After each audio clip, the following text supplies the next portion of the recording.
I grew up in Corvallis, and so I remember going to the landfill when I was, I don't know, 7, 8, or 9, and there would be some days that we'd walk outside and smell a little funny. We kind of joked it was a dump day that day.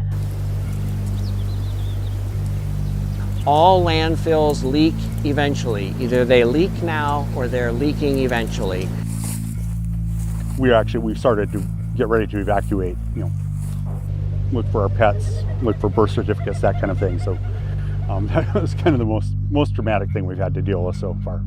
Otherwise, it's just this slow realization that there's always something bad about the air. Public Services requested to have an expansion that was going to close down Coffin Butte Road, and that was going to cover over one of our main fire egress routes. A national corporation that is trying to expand the dump. Built into that was some language that specified the county would get a financial reward if they approved expansion of the landfill by this date. The company doesn't care.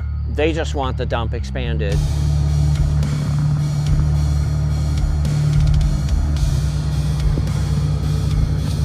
Hey, Ron, do you copy? Now you come over here with the cows and give us a help to keep and then get out. Just only need you dig a little bit behind it and then you back up.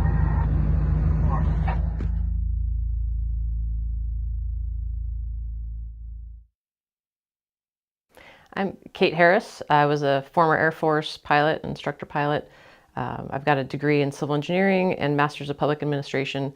Most importantly, I'm a mother to 3 young children. My name is Mark Yeager, and I am a retired environmental and municipal engineer. Yeah, hi, my name is Joel Geyer. I live just south of the landfill, which is 10 miles north of Corvallis, and I work as a hydrogeologist as my main work, and then as a side gig I do bird surveys. Our daily lives are impacted within about at least a 5-mile radius of the landfill. We see it visually when we're driving back and forth to town or to school. Days that we smell it and we decide to alter what we're doing, not going on walks, not taking the dog on the walk, not doing property maintenance. Numerous people have reported that on the really bad days you can even smell it in your house. Yeah, everybody talks about the odor.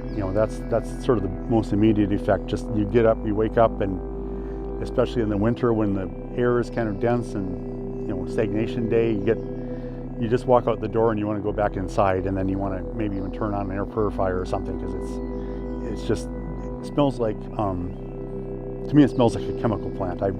It's something in there that doesn't smell healthy. It smells like pesticides. EPA was here in 2022 and again in 2024, and they found massive leaks of methane, which is the constituent they were looking for.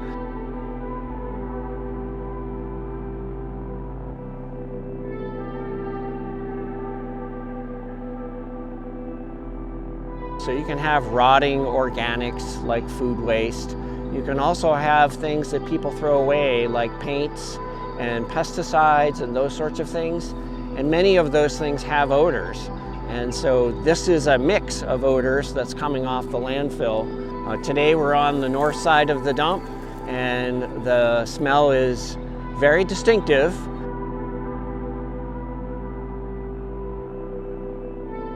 And then the other realization that leachate, which is what we call the garbage soup, it's the water that filters through the landfill with all the rain we have here and comes out the bottom. They collect a lot of it.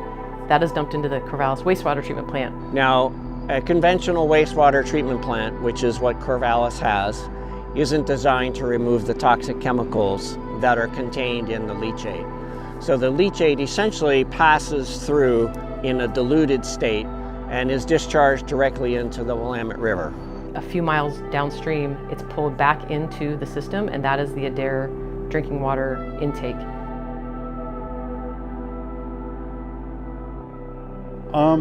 The main thing that jumped out at me right away was that they've got high arsenic on the east side of the landfill, and there are areas down by Eugene and south part of the valley and over in Lynn County on the edge of the Cascades which have high arsenic.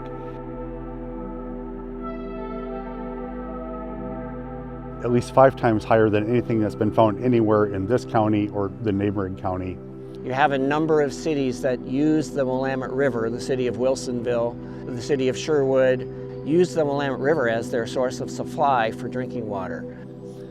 Yeah, this is known as the Helms home site. There were a few different families that lived here during the 1990s. There used to be a little ranch house, I think it was light blue, single-story house to the right of us here.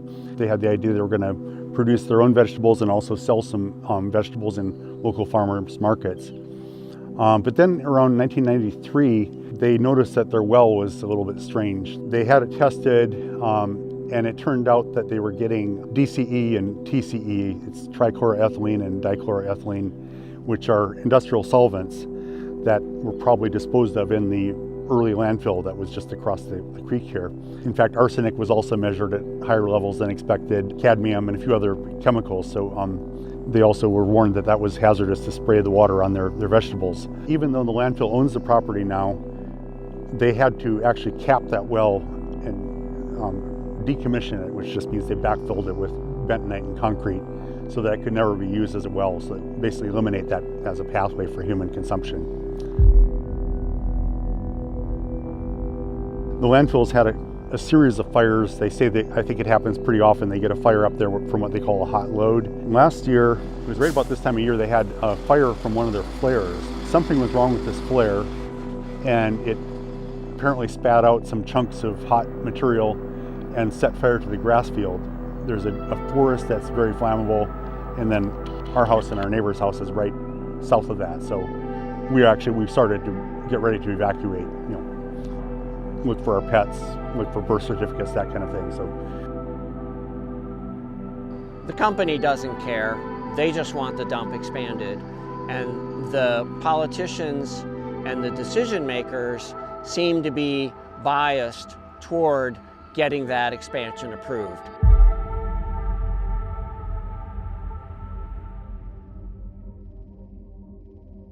North Benton County are speaking out against calls to expand the Coffin Butte Landfill. They say there are a number of health and environmental issues. Some residents want to see the landfill go in a different direction. Good evening. My name is Rose Holdorf. I'm one of Republic Service's closest neighbors. In 1989, the year I was born, my parents purchased our land from then landfill owners and were assured by the Bunn family that the landfill would never come across the road. We pay for our own water testing, and there are few wildflowers left on the landfill slope.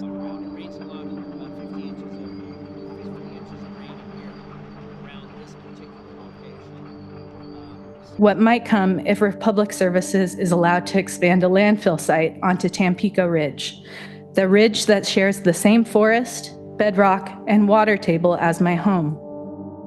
The thought of a new landfill cell on our side of Coffin Butte Road keeps me lying awake at night. After 36 years, will we have to move?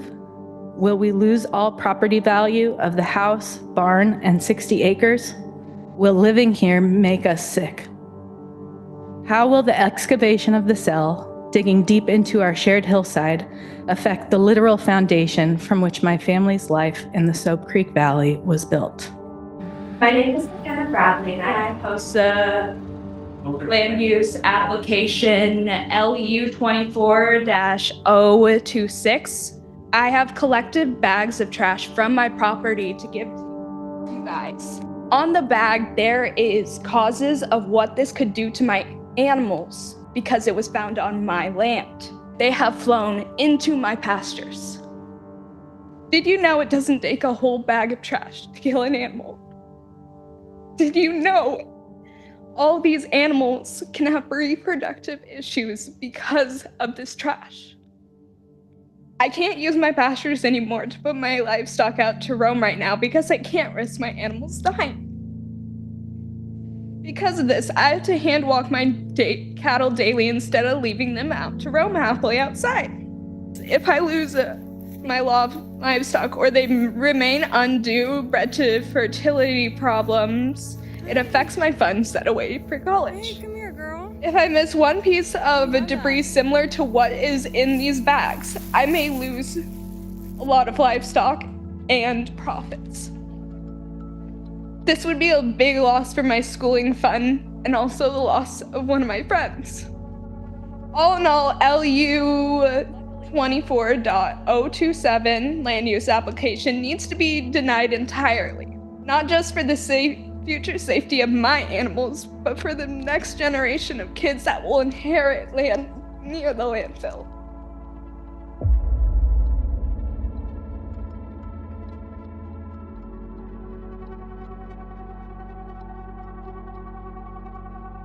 They have, as part of their agreement, a $1 million a year incentive to approve this expansion. Franchise agreement, 2020 franchise agreement for running the landfill. Built into that was some language that specified the county would get a financial reward if they approved expansion of the landfill by this date. The Sustainable Materials Management Plan that the county is embarking on now is to put together a long-term plan for what to do when Coffin Butte does close. It will eventually close, and we have local leaders putting together a plan now to figure out transfer stations or what that might look like in the future. The expansion is not required for us to dispose of local trash. Their own health might be at risk, their children's health might be at risk. If we knew that everything was going to stay on the site, then yeah, you could do what you want on your property, but the problem is that things don't stay on the site. We're starting to be known as the Trash Town USA. We have trash everywhere on the highways. We've got smell that comes down, that we know comes down into Corvallis, to the hospital, and down onto campus.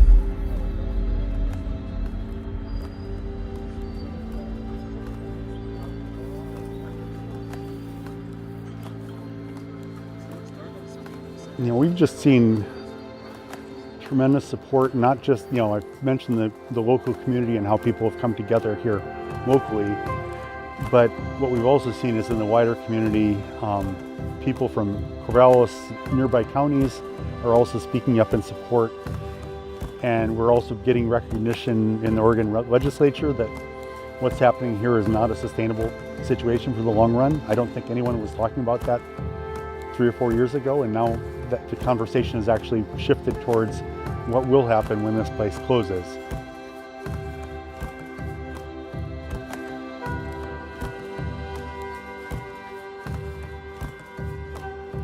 How do we support the health of our community, the environment of Benton County, but also the small businesses and the economic long-term health to ensure that businesses want to invest here and that they want to stay local?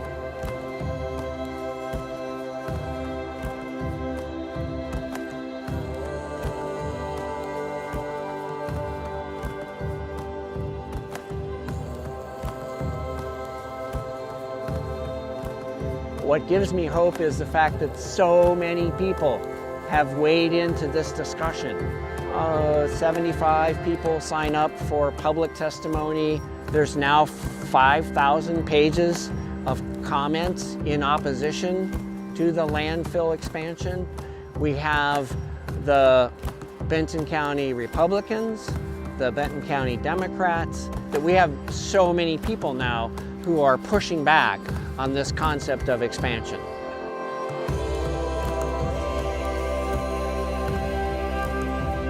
I am speaking today because I strongly oppose Republic Services' conditional use permit application to expand the Coffin Butte landfill, and I ask you to deny this application. In North Benton County are speaking out against calls to expand the Coffin Butte landfill. They say there are a number of health and environmental issues. Some residents want to see the landfill go in a different direction. The smells and methane leaks at the site are already enough of a problem, according to the EPA. Just last week, we reported on concerns of possible air pollution and water contamination. Both residents and lawmakers are calling for the EPA to investigate. They're giving the company 180 days to provide more information regarding expansion, including the potential impact it would have on surrounding areas. And that's the first step to the paradigm shift that we're going to need to implement here and also in other places in Oregon and in the United States.